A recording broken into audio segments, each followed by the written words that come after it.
Sometime after the completion of 2001 A Space Odyssey, Stanley Kubrick had finalised his screenplay adaptation of A Clockwork Orange by Anthony Burgess, when he became aware that the copy of the book from which he worked was actually an abridged American edition, one chapter shorter than the British.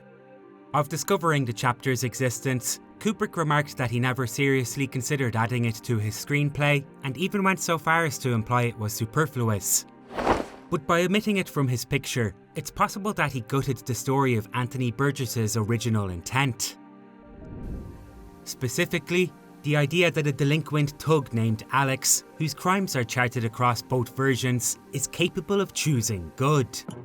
As it happens, the violent dystopia of A Clockwork Orange was partly inspired by an attack upon Burgess's wife, who was assaulted by a group of American soldiers and suffered a miscarriage as a result. So it's significant that in the final pages of his novel, he would offer those men the possibility of redemption, and understandable that he'd resent such an effort being written off. Even so, though much of the story found its beginnings in his very personal views on morality, there was also a certain amount of paranoia that would find expression in both the pages of the book and Stanley Kubrick's interpretation of the material. Yes, indeed it was. But what I'm trying to say is that in America, without doubt, there are forces which never achieve the incarnation of an aim, never appear on television, never appear in the press, are not subject to a cult, as, say, the president or the vice president is, and yet are conceivably running the country. You make it sound rather spooky. Is this an impression, or is this something concerning which you have you can come forward with some sort of an empirical? Unfortunately, well, I may allow me to shelter behind the fact that I'm a comparative stranger here. I'm an Englishman. I'm not an American at all. I cannot claim any exact knowledge of how America is run. I have to rely to a great extent on impressions. These impressions are vague. These impressions are insubstantial. But it's an impression which I'm prepared to throw at people very frequently and say, come up with some counter to that impression. On the whole, people tell me it is true. They have a feeling that it is so. My name is Simon Fay, and you're watching Content Lit, a channel dedicated to the best books of the 20th century. In these episodes, I'll be looking at a selection of novels that Stanley Kubrick translated to screen, a director whose filmography was made up of 13 motion pictures, 11 of which were based on books. Each of these novels was distinct in what inspired the director to take them on. Each of their writers had a different reaction to seeing their work transcribed in such a way. As such, I've created an episode for the projects that are of particular note in how the films and novels compare, among which you'll find 2001 A Space Odyssey by Arthur C. Clarke, The Shining by Stephen King, and that I'll link to at the end of this video.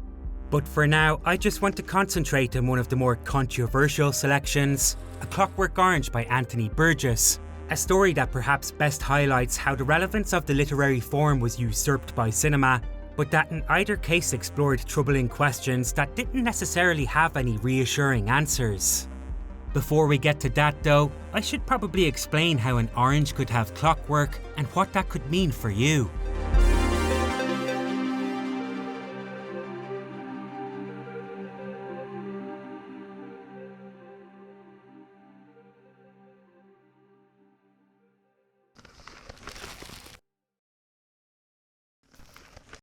Whether you've read A Clockwork Orange or not, chances are you're familiar with the language from it. Nadsat, as Anthony Burgess dubbed it, is a form of speech utilised by his subculture of delinquent teens that borrows some words from Russian and is also influenced by British Cockney rhyming slang. In this way, the lead character Alex refers to his close friends as droogs and to money as Pretty Polly. The overall effect is surreal, but it's had the long-term benefit of helping the book to become timeless. The novel is set in a kind of near-future society, you see, but it was published in 1962. If Burgess had utilised the actual vernacular of that time, it would have aged his story badly. Instead, rather than take the literal words from 1960s youth culture, he borrowed the spirit of them.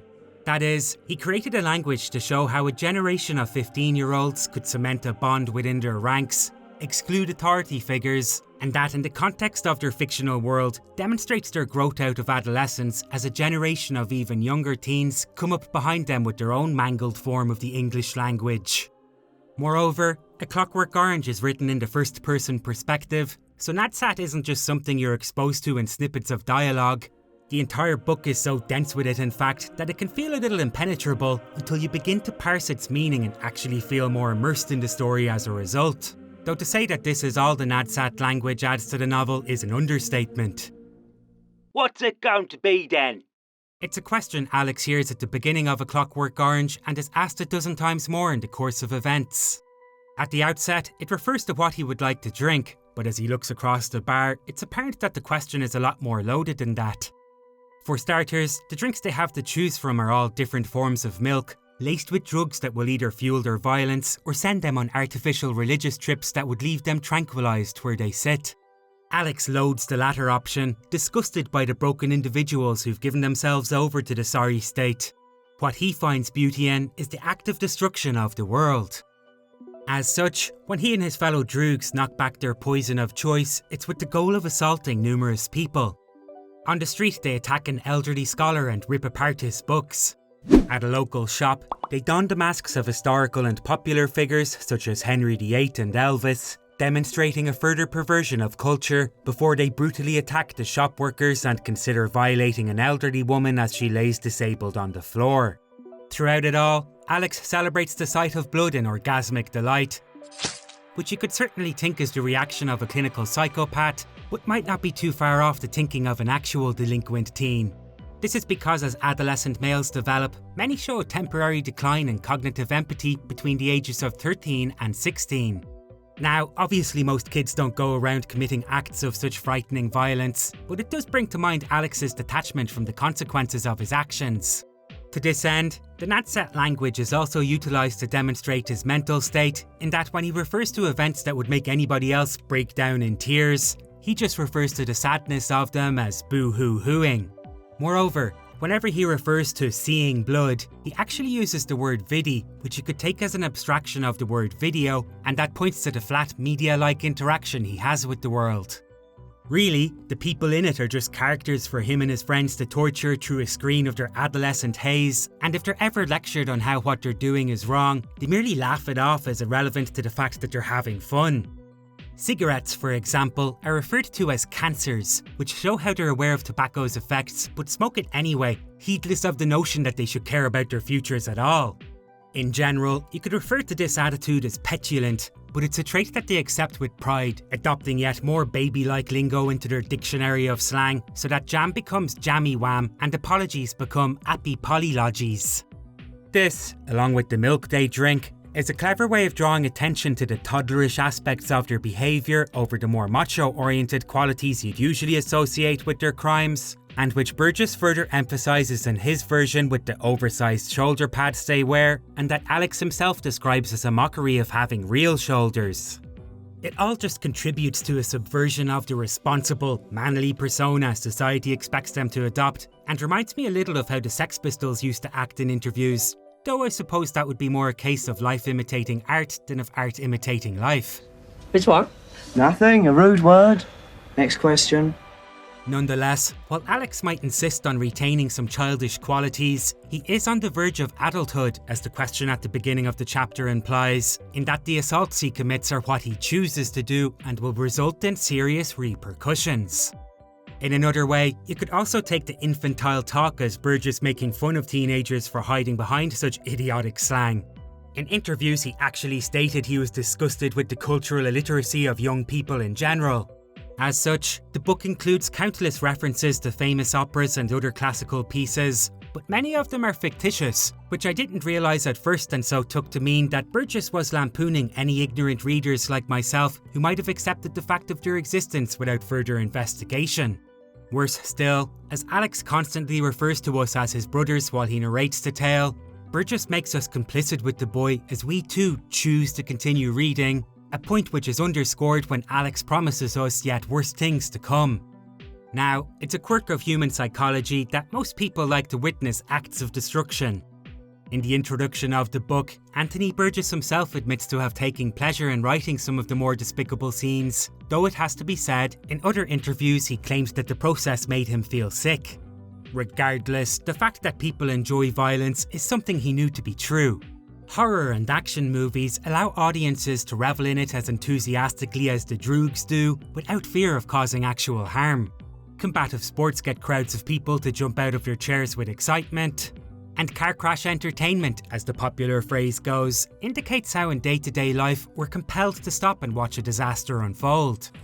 Say what you will about the corrupted mindset behind all this, but I think that as I read A Clockwork Orange, when Alex said there would be more violence, I for one felt tantalised at first, taking it as a challenge to see the story to its end, then appropriately defeated before I got halfway through.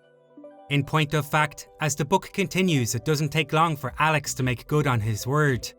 He and his fellow droogs fight a rival gang who are in the process of assaulting a 10-year-old girl. He gives one of them a nasty Cheshire smile. They beat a homeless man who laments that civilization could advance to the point where there are literally men in orbit of the earth, while chaos is allowed to reign below. And, most interestingly, they break into a writer's house who, in a meta twist, is working on a text called A Clockwork Orange and who shares the name of Alexander, which makes him both a father figure who literally created our protagonist and a doppelganger for what Alex could be if he left his life of crime behind. Funnily enough, in real life, Burgess was routinely asked what the title of the novel means, but for anybody who was genuinely curious, the answer was always right there, explained by the stand-in Burgess himself.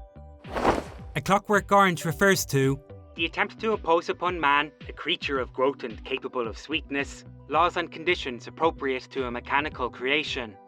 It's an early foreshadowing of the major theme of the book that, in essence, posits if Alex was to be robbed of his ability to choose, he would also be robbed of his ability to grow beyond evil, thereby making him nothing better than a machine. It's an intriguing thought for Alex to consider, who often seems drawn to intellectual ideas, but he's still a lot more interested in his own immoral view of life, which he sums up for one of his fellow droogs as believing that whatever world in the galaxy a creature might live on, it will always be broken up into two camps of people, with one group getting knifed and the other doing the knifing. Consequently, in a scene that mirrors what happened in reality, the author's wife is assaulted by a gang of droogs. It's a vile turn, even for a book that has already provoked the reader a handful of times. However, it's yet another example of what Burgess had in mind when he created the Nadsat language. The attack on the author's wife is couched in the bizarre vernacular of the youths, like, for example, when her groodies are described as exhibiting pink glazies.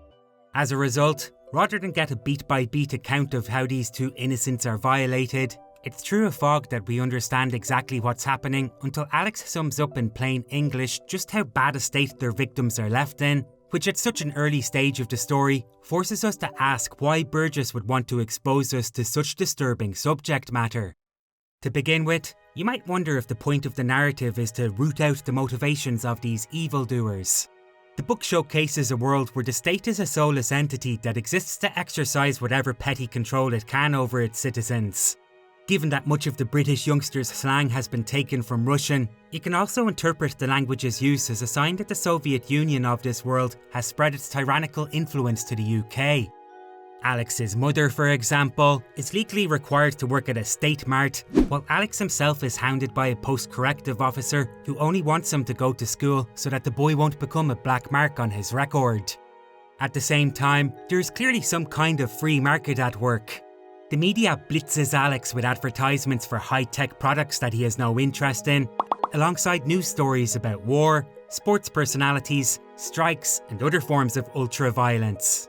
To put it bluntly, from society's perspective, it seems that Alex is just an errant body that they want to reclaim, whether it be through government coercion or capitalist temptation. As a result, you might say that such a materialistic civilization is doomed to be riddled with thugs of Alex's type, but then, as Alex himself asks, nobody wonders what makes a good person good, so why should they wonder why he's bad? Badness, after all, is a part of his self, so by denying him the option to express it, they are actually denying the right for anybody to have a self at all. On top of that, regarding any of the more compassionate ideas regarding his behaviour, he only laughs at adults who insist that his amoral ways can be put down to the conditions in which he was raised. And furthermore, while history is full of rebels who made it their business to fight the machine in a similar fashion to the Droogs, that has nothing to do with his delinquency. He says that he engages in antisocial behaviour simply because it's what he likes to do. On that note, Burgess once again begins to challenge the reader with yet worse atrocities than what we've been exposed to so far. At a record store, Alex picks up a pair of 10-year-old girls, gets them drunk, and assaults them in his bedroom. Afterwards, he breaks into an elderly woman's house and attempts to do the same, but ends up beating her to death instead. It goes without saying that any right-thinking person would be repulsed by either of these crimes. Nevertheless, with depressing awareness that there are indeed people who wouldn't be, Burgess once again couches the material in a gauze of the Nadsat language. In this way, the extent of Alex's violation of the children isn't fully digestible until they come to tears and curse him as they leave. And while the attack on the old woman is played to comic effect, it really seems to be as a reminder that we're volunteering to continue spending time with Alex, given that much of it is interspersed with nudges and winks from him as he refers to us as his brothers and to himself as our humble narrator. On one level, I expect some readers might have been angry at Burgess and blamed him for what they were taking an interest in. Other people might have had a more introspective sense of disgust. But at its worst, I think what really makes it difficult to get through is when you realise that we're not just complacent with reading Alex's actions in the book, we're complacent in ignoring how it's happening in the real world right now. Essentially, what's it going to be then isn't just a question addressed to Alex. It's directed at his parents who turn a blind eye to his criminal endeavours. It's directed at a group of old women who could rat him out to the police, but don't for fear of putting themselves in danger. And it's directed at us, the readers, as we're challenged on what should be done with such a hopeless malcontent. Still, while it would appear that all of these moral compromises are the result of a society that has fallen from grace, Alex does at least begin to face some consequences. Having upset his gang of droogs, he's shocked to discover they've arranged for him to be arrested. It's a turn of events that Alex and his father actually had a dream about, which is interesting for how in a story that will ultimately ask if Alex can choose good, it also appears to be a question if there's any choice in the universe at all. And, aside from the final chapter, the dream and others like it are easily the most conspicuous omissions from Kubrick's version of the tale.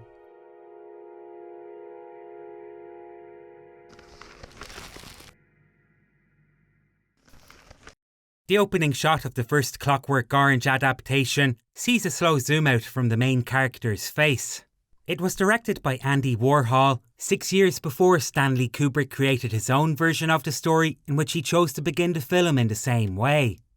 Given Kubrick's dedication to research, it's possible he knew about the existence of Warhol's much more obscure version of the story, but I think it's all the more likely a coincidence. Which for me brings to mind the director David Fincher's comment that there are maybe 2 ways to shoot any given scene, and the other one is wrong.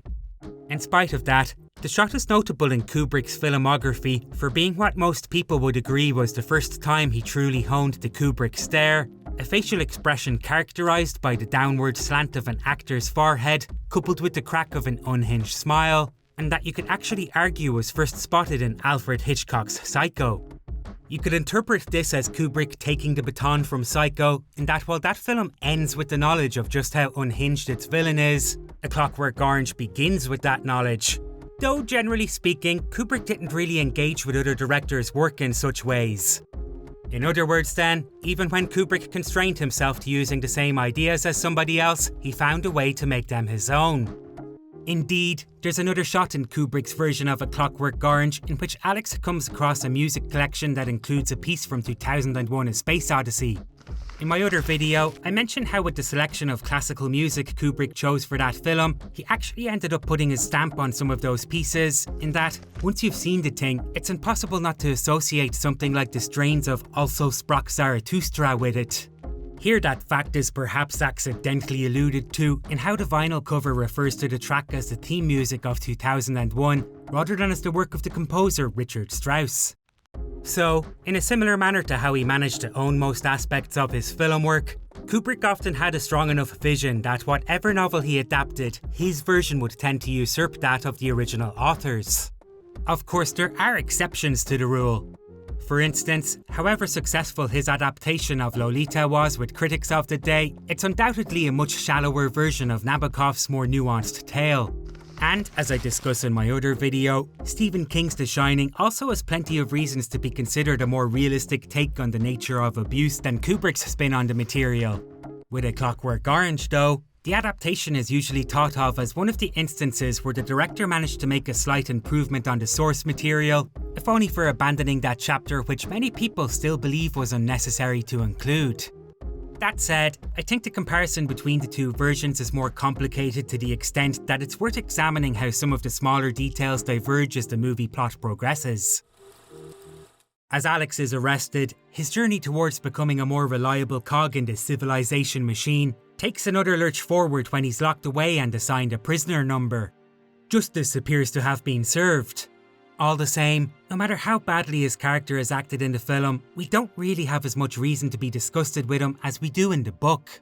To be precise, the 10-year-old girls in the novel became a pair of teenagers for the screen, and the scene in which Alex assaults them was changed to be a more titillating consensual threesome. Likewise, the elderly woman who he murders in the book was aged down to a more attractive 50-year-old woman, which, while certainly no less of a crime, at least makes the sexual aspect of it slightly less shocking. What's more, because Kubrick actually had to film all of Alex's actions, he was unable to hide the viciousness of them behind the gauze of NADSAT wording, so instead, he aged up the delinquent character with the casting of Malcolm McDowell and seemed to make all the madness a little more palatable for an audience to sit through by choreographing everything in an over-the-top theatrical manner. Sure enough, though this choice resulted in a nightmarish quality of its own, you could still say that in order to make the so-called unfilmable novel filmable, he had to change its most unstomachable scenes to be entertaining, which had the unfortunate effect of creating what Burgess tried to avoid: pornography. Despite this, the movie does at least seem to use this fact to challenge the audience in much the same way that the book does. You know you're not supposed to enjoy the horrible things Alex does. You may really be sickened by them, but you're compelled to watch it all unfold anyway, a fact that Kubrick was assuredly aware of, having reportedly laughed at Malcolm McDowell's improvised rendition of Singing in the Rain as he acted out the attack on the author's wife. Still and all, it's a safe bet that when Alex is sent to prison, the average audience member would only feel like he's received his just desserts. In the book, this is explored in a series of scenes in which he's abused by the police and prison staff. When they're confronted about this, they defend themselves by saying violence makes violence, thereby deflecting the accusation back at Alex and wholly missing the irony that the harshness of the system helped to create him. Further to that, both the film and the book speak to the reciprocal relationship between criminals and authority when the prison chaplain asks the new inmates if they intend to fall into a pattern of in and out, which, being NADSAT lingo for sex, highlights how the correctional facility itself births yet worse offenders. It's in the book alone, though, this is more directly underscored when Alex is also assaulted in his cell and betrayed by his fellow inmates. But for the sake of a more streamlined experience, the film strips much of this away to focus on the officially sanctioned procedures that the system has to rob an inmate of their humanity, though I wouldn't suggest that the Alex of Kubrick's clockwork mechanisms doesn't suffer too. Prison is a mind-numbing experience for Alex with little in the way of reason to reform. The one authority who seems to be genuinely concerned about him is the prison chaplain who offers religious salvation as a means to becoming a good person, and though Alex seems outwardly interested, internally we see that his warped mind has corrupted the lessons of the Bible to sate his own perverted desires. Alex in both versions is also an enormous fan of the composer Ludwig van Beethoven, so, along with music, we're given to understand that these so-called forms of high culture cannot rescue anybody from their base inclinations and are actually more in danger of being repurposed by the people who enjoy them. This is a belief Kubrick seems to have shared with Burgess, having said of film that it's the feel of the experience that's important, not the ability to verbalise or analyse it. For all that though, he does at least allow the chaplain to directly communicate the moral question at the heart of the story, even if Alex of the movie is never really emotionally stirred by its implication. The question is whether or not this technique really makes a man good. Goodness comes from within. Goodness is chosen. When a man cannot choose, he ceases to be a man. You could say that the question itself relates to an older one. Are criminals born or are criminals made?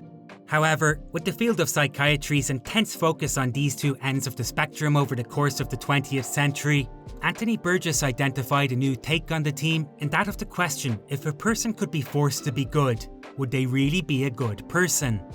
To a large extent, it's an abstract problem because in reality, there just aren't any methods to truly constrain a human being to only act in a moral manner.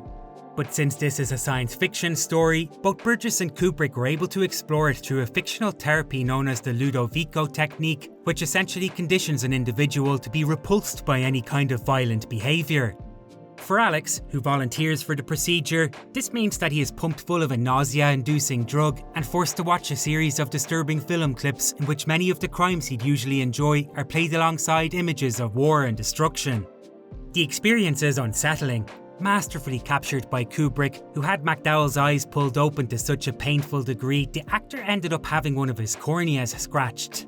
Nonetheless, the procedure is obviously a lot more uncomfortable for the fictional Alex, who actually has to go through the vomit-inducing ordeal, and worse still, has no choice except to listen to his favourite music during it all, with the result that he won't only be disturbed by the thought of violence in the future, but also by one of his only passive pleasures in life, Beethoven and his Ninth Symphony.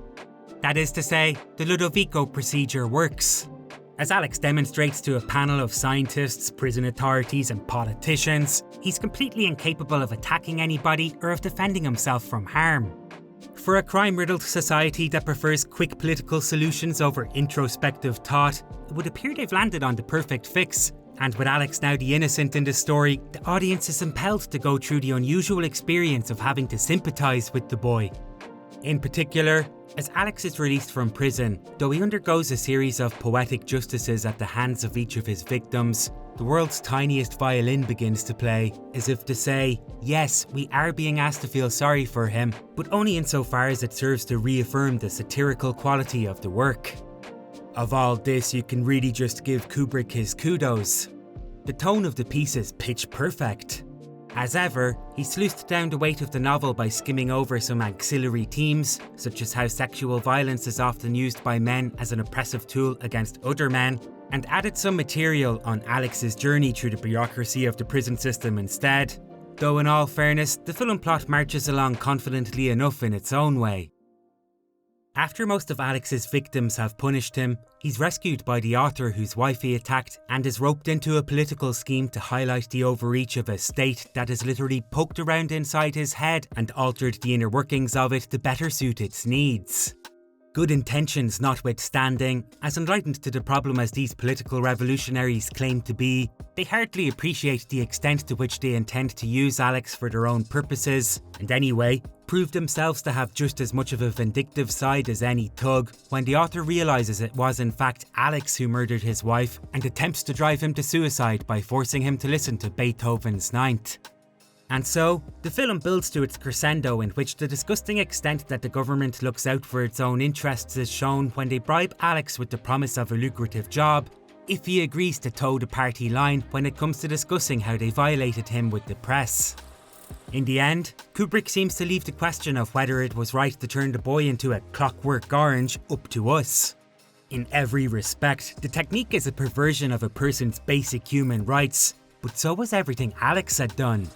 The prison system, both in the film and the real world, hardly serves to encourage a criminal to reform, and anyway, the people who run the complex don't seem to be any better than the delinquents on the opposite side of the social scale.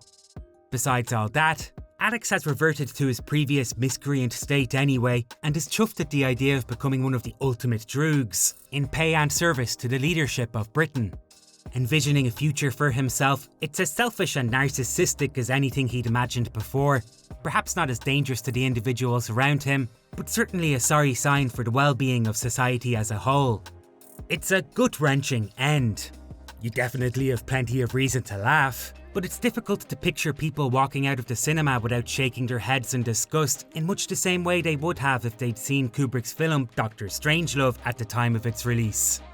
In that film, the United States and the Soviet Union fail so unanimously to overcome their Freudian rivalry that the entire world is ignited under the mushroom clouds of 100 nuclear bombs, which was a very real danger at the time. The Ludovico technique is a more fictional danger by comparison. but a government's desire to exercise such unwarranted control over its citizens was and is an ever-disturbing threat. And, more to the point, the idea that a country's leaders could be as morally bankrupt as the Droogs really is a truth that's become so well known. I think it's actually astonishing how shocking the film makes it feel. Stanley Kubrick, in other words, succeeds in providing a suitably powerful rendition of the story, insofar as while it might have stripped some details away and softened the more horrifying aspects, it would also be incorrect to say it didn't add some elements to further explore the novel's main themes. In this respect, as with many of the director's films from 2001: A Space Odyssey to Eyes Wide Shut, A Clockwork Orange has been the source of much critical examination in terms of what visual metaphors may have been woven into the plot. With A Clockwork Orange in particular, Kubrick kept so much of the text that people on set actually sometimes referred to the novel itself rather than to the script, so it's fascinating how the film can provoke such drastically different readings to Anthony Burgess's work.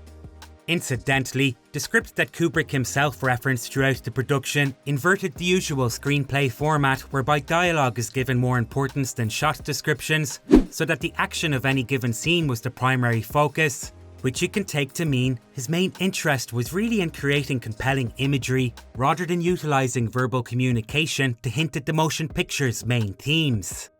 As ever, these visual metaphors as identified by film critics and fans can range from the believable to the outright obscure. For example, there is the use of teeth in the movie. One of Alex's parents keep a false set on their nightstand, and when Alex is attacked by a group of elderly people, they each brandish their own in a display of anger, which you can take to mean that the artificial replacements are as much about maintaining the facade of an animalistic threat as much as they might exist to help the elderly eat food.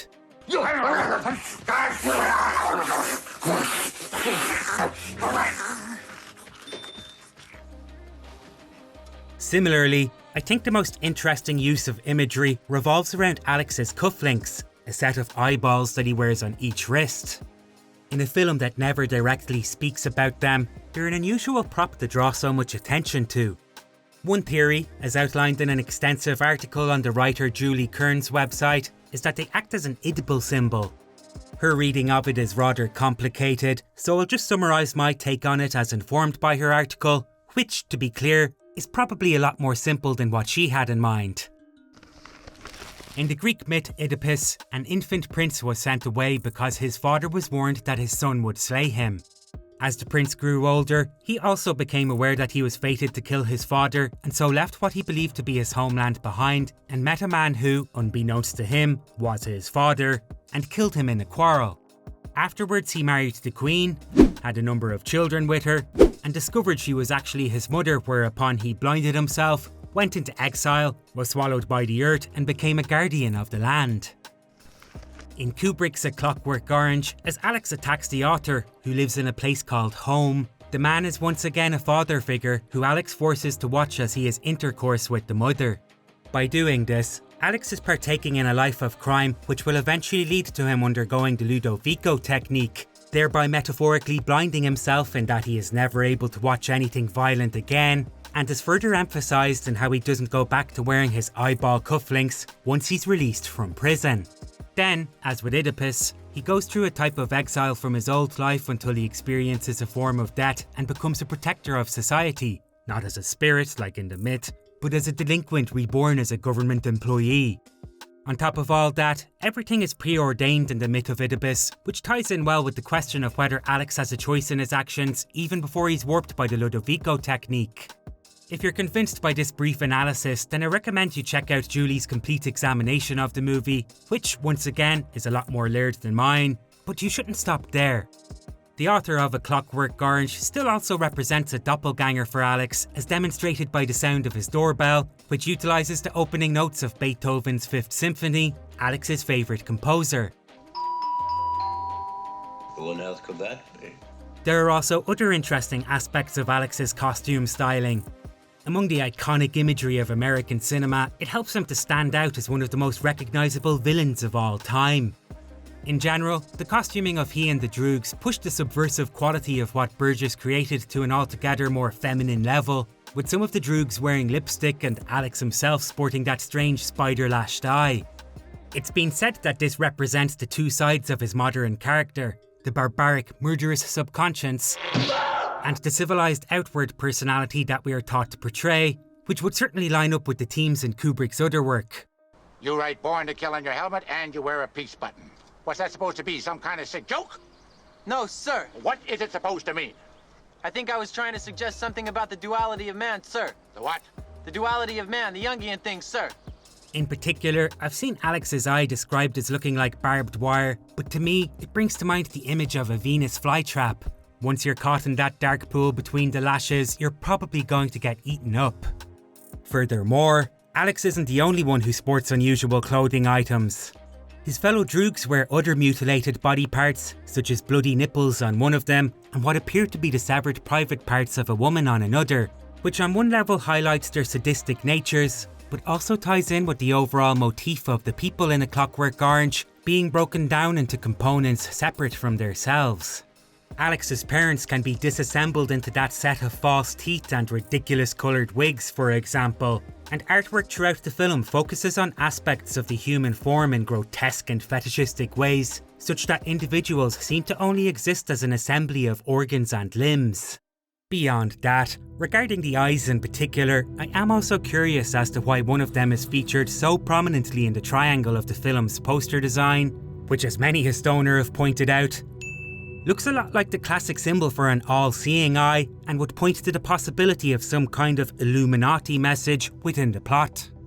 On this point, later in life, Kubrick would show an interest in Illuminati-type conspiracy stories, with his film Eyes Wide Shut being an obvious example, so the possible inclusion of such imagery here does have some merit.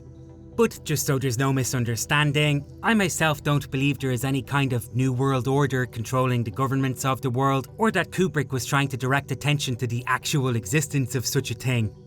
The modern idea of the Illuminati began in the 1960s. It started life as a prank on the part of Robert Anton Wilson, who composed a series of letters that laid out the existence of the organisation, got them published in Playboy magazine, then subsequently sent in another series of letters that denied the Illuminati's existence, all with the intent of creating anarchy in society as outlined by the tenets of a counterculture collective he was a part of, known as the Discordians. When the letters got attention from Playboy magazine's large reader base, the concept took on a life of its own and was egged on further still by a series of satirical books Wilson wrote in the 1970s called the Illuminati Trilogy, which attributed critical world events such as the assassination of JFK to the massive Illuminati conspiracy. As such, I don't tend to enjoy readings of the film that take the Illuminati's existence as a given, but I do think it's fairly obvious Kubrick had a distrust of authority, as evidenced by a quote from his widow in which she said he would advise anybody to avoid associating with people who are in power. So in this way, at a bare minimum, if there is Illuminati imagery in the film, maybe Kubrick utilised it to show that Alex's fate was beyond his control, sometimes being a tool of the system, and at other times a victim of it. To be sure, it would be a comfortable fit with Anthony Burgess's vague sense that there is an unknown force behind major social changes, and it would show how Alex was tied to the corrupt politicians long before he underwent the Ludovico procedure. Not in any literal way, but as a lawless thug who happens to contribute to the oppressive sense of fear that the politicians of Britain benefit from, he is a part of a system that sustains the reactionary form of government. The cufflinks in this respect could be an image that show how his eyes have always been open to the reality that, as he says, the world is made up of two camps of people, with one group doing the knifing and the other getting knifed.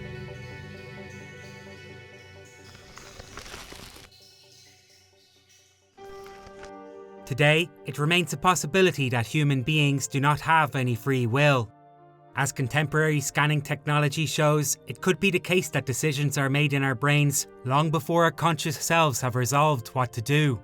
I'm a writer, not a neuroscientist, so I don't pretend to have any expertise on the subject beyond a few news articles I've glanced at over the years.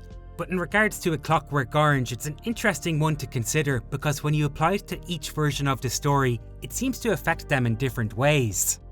By that I mean, in the case of Stanley Kubrick's Clockwork, the idea is really just absorbed by the plot. Beyond the chaplain's token effort at moralising, the possibility that Alex could act in an ethical manner, that the prison system could be used to encourage reform, That the Ludovico technique might be a worse atrocity than anything Alex has done, or that the leaders of our society are any better than droogs, are all just elements in the acts of a crime and punishment saga to be lampooned. No moral solution is sincerely put forward, so by saying that free will doesn't exist anyway, you're really just providing more meat for the extremely biting satire. In the case of the novel though, I think it's possible that if the theory was proven true, then that bite would actually become quite toothless. Anthony Burgess's A Clockwork Orange ends with the same question with which it began. What's it going to be then? Throughout the novel, Alex has chosen the most immoral option on every occasion it's been presented to him. But now as the book reaches its end, at the ripe old age of 18, he has begun to feel meaner, as he describes it, more interested in hoarding money than he is in anti-social violence. On a certain level, he started to realise he hasn't constructed anything with his life, only destroyed, especially when compared to the likes of one of his favourite composers, Wolfgang Amadeus, who by his age had already written concertos, symphonies and operas. Moreover, he's begun to feel a strange romantic urge towards creation. No longer is he drawn to the bombastic devastation he hears in Beethoven. Now he prefers to listen to love songs and even carries a picture of a child in his wallet, tickled by the idea of having his own. When he runs into a fellow droog who has already settled down, he envisions what a more peaceful life could be like when, one day, he might sire a son who he'll lecture on the importance of goodness, and who in turn will ignore the advice and commit yet worse crimes than his father did. Violence is simply a trait of the young. It's the natural course of life so far as Alex can see, and even if he hasn't completely left his old ways behind, he's no more immune to the contented vision of growing away from all that drama than anybody else is. What this means is that having suffered through the consequences of his adolescent ways, Alex is truly capable of choosing good, and now that he is free of government tampering, he will be allowed to pursue it in a purely human way. Over the years, there has been some confusion over the origins of this ending, with some people suggesting it was only written due to a request from Burgess's British publisher. Of this belief, Burgess himself was adamant that it was not the case and pointed to the structure of the novel to prove how it was obviously planned from the beginning. The book is broken up into 3 sections with 7 chapters in each, which, in Burgess's explanation, adds up to the number 21, the age a boy traditionally becomes a man. On the topic of this structure, I do think it's a bit of a gimmick, especially given that Alex is 18 at the end of the story, not 21, though I am inclined to take Burgess at his word, if only because it would be strange to make the final section of such a symmetrical novel 1 chapter shorter than the rest. What's more, I think the belief that it's an unnecessary chapter comes more from the fact that it would have been a weak ending for Stanley Kubrick's motion picture, and nothing to do with whether it works in the context of the book, where it actually seems less out of place thanks to some major motifs that were omitted from the movie altogether, namely the use of foreshadowing, premonitions and dreams. For instance, there is the vision Alex and his father share that he will be betrayed by his fellow droogs. In a way, you could take this to mean his future is on a mechanical path even before he's made a victim of the Ludovico technique, but with the foreknowledge of the attack, you can also take it to mean that Alex has been given the option to choose a more civilized direction in life. Alex also picks up some verbal traits from his post-correction officer that on one level points to the essence of his crimes as akin to that of an authority figure, but also clues us into the possibility that he has already begun to grow up. When Alex is in prison and he receives word that one of his fellow droogs has been killed, he remarks that he wasn't very surprised to hear it, and that really, it seemed like fate, as if they always knew that the kind of delinquency they were engaged in just wasn't a sustainable way of living. In addition, when Alex is at his lowest and succumbs to drinking the milk laced with the hallucinogenic drug he so loathes, he experiences a vision where he sees God, but comes back down from it more depressed than ever, because, of course, it was just an artificial vision, not a real life-altering change such as one he will go through by genuinely suffering. And, as ever, for those of you interested in phallic imagery, there is the unusual dream in which Alex plays with an orchestra and his woodwind instrument is actually a protrusion of his body. A large bassoon that grows out of his stomach and that makes him laugh and disrupt the orchestra's performance when he blows into it. Of this utterly bizarre sequence, I can only take from it that the same drive Alex has to destroy with his instrument could instead be put toward producing something beautiful, which, when played in concert with the rest of humanity, would help to create a harmonious world in which each person is a part of something larger than themselves.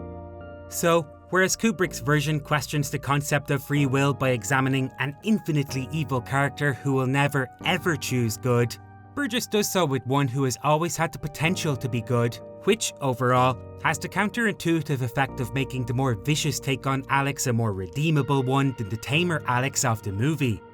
More importantly, for society as a whole, whereas Kubrick satirises any possible answer to the problem of evil as much as he does the problem itself, Burgess actually offers up a solution, or at least a heartfelt beseechment for the reader to consider, in that of the unifying power of love. Whether it be love of a god or love for our fellow man, it's a feeling that he opines the lack of throughout the text, both in Alex's desperation to experience the feeling with the god drug, and in the disgust of the prison chaplain, who recognises the perversion of the Ludovico technique and realises that society would be better off if only it could start treating its outcasts and downtrodden as actual humans.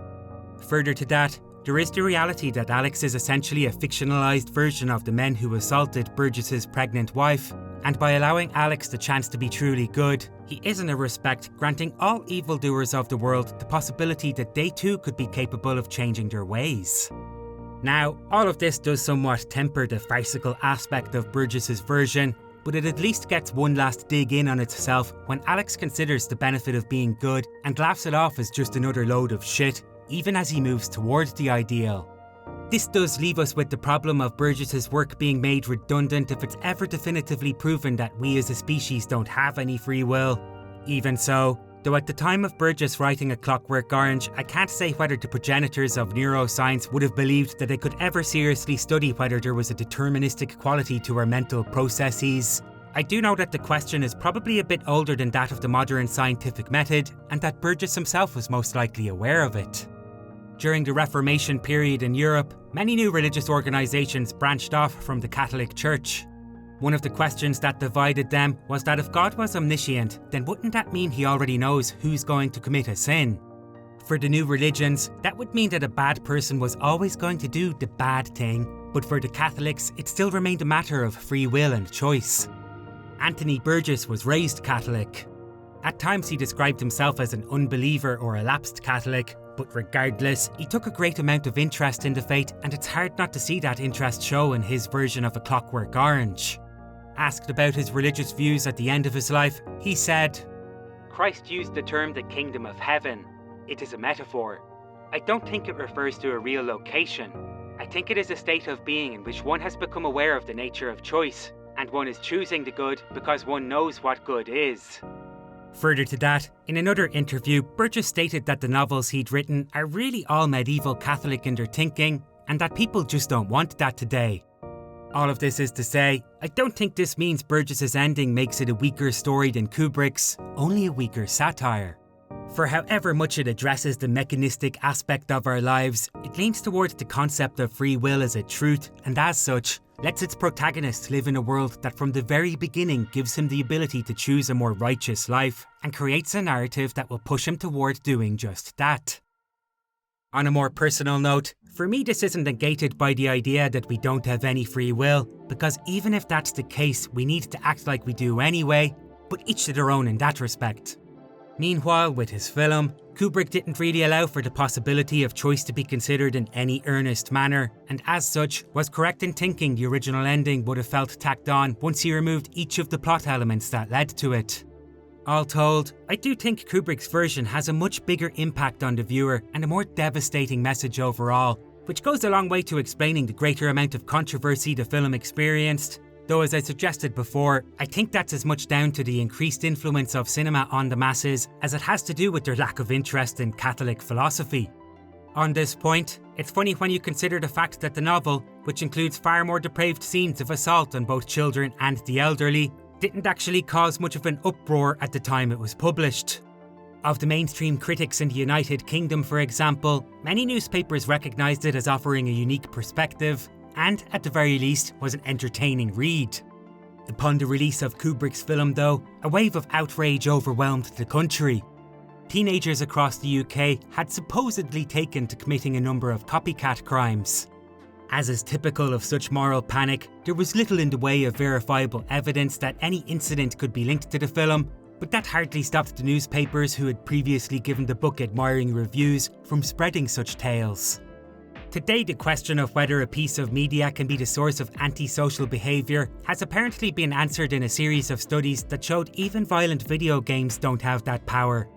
No matter how many times the supposed problem is trotted out, it's essentially just become redundant. But it's a fitting one to investigate in the case of A Clockwork Orange, because the story itself provides some commentary on the subject through Alex's violent outbursts as inspired by classical music, and because the real-world reaction to the subject matter was as much of a ridiculous circus as anything portrayed throughout either version.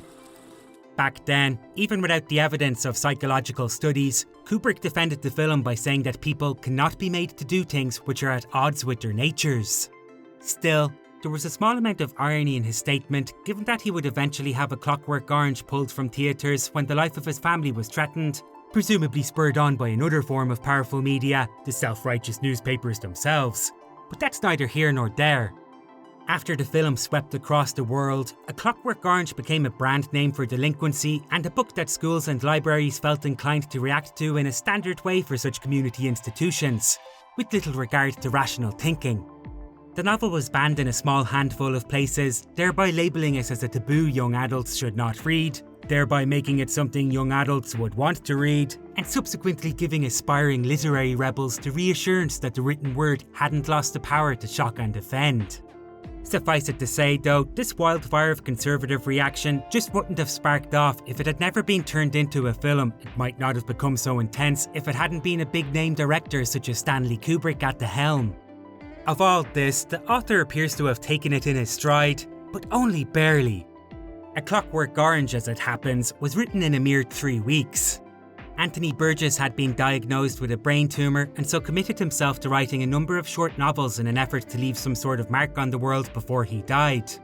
Of this circumstance, I can only imagine he wanted to complete ideas he thought to be important, but also to balance them with what could actually be achieved in what he believed would be a short time. In this regard, I do think he struck upon an extraordinary well of inspiration when it came to writing A Clockwork Orange, and that it is one of the most provocative and startlingly original books of the 20th century. The personal revelation for the material is heard loud and clear throughout the text as Burgess confronts a very real type of monster that practically destroyed his and his wife's life.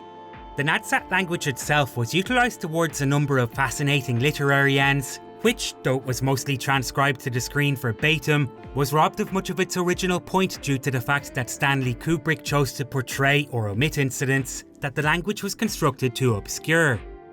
Of that film, Malcolm McDowell's performance is about as good as acting gets, but he was still ridiculously old for the part even after Kubrick aged up the character, which is to say, the nature of the novel as a purely textual work meant that Burgess was better able to explore the linguistic theories and to capture a fleeting age of youth that Hollywood has rarely even attempted to portray in a realistic manner. In spite of that, in a way the book could never be as shocking as Kubrick's more punk rock portrayal of Alex and his kind, but it's a worthy attempt at creating something divine, even if Burgess became frustrated that thanks to the film it would become his most popular book, and, as far as he was concerned, a fairly misunderstood one. That is, as the years would go on, he was disappointed that Christian scholars didn't think the story was relevant to the notions of their faith. Burgess had apparently wanted Kubrick to better communicate to the world the moral questions that the story brought up, and when the director showed little interest in telling people what they were supposed to take from it all, the two of them fell out as a result. At any rate, Burgess stated in his biography for D.H. Lawrence that the book was always in danger of being misunderstood and so simply shouldn't have been written, and that it was too didactic to be considered an actual work of art besides. Of these protests though, I think that he was really playing the heel, given that he still got around to writing a musical version of the story in which a parody of Stanley Kubrick appears before being kicked off stage. Which is all to say, though Burgess apparently felt like any of his other books should have been more popular than this worthwhile little shocker, as Time magazine described it, he was clearly impassioned by what message A Clockwork Orange was supposed to get across. It's very simple. I was brought up as a Catholic in the north of England, and I was brought up to accept the doctrine of original sin, which I still accept under various other nominal guises. I think that man is probably inherently bad or inherently antisocial. And, but yet, in a sense, man's original sin is a product of his own will. He willed it himself. And by a curious paradox, this will is a rather glorious thing to possess. There's a terrible statement made by St. Augustine, which all Christians like to forget. But what he said about the fall of Adam, was this: "Oh, happy fault, since it produced so great a Redeemer." In other words, the Orthodox Christian must feel the fall from grace, the fall from the Garden of Eden, was a good thing, that it produced Christ. And it's a good thing on a secular level because it indicated man's desire to make his own life, to work his will, to make mistakes, and in the process of making mistakes, produce as kind of byproducts things like art and beauty and the like. Out of this powerful libido of addicts, for instance, in the book and in the film, there is also cognate with it a realization of the beauty of music, the beauty of the world, the beauty of language. Addicts is a man in that he is violent, as men are. He loves beauty and he loves language.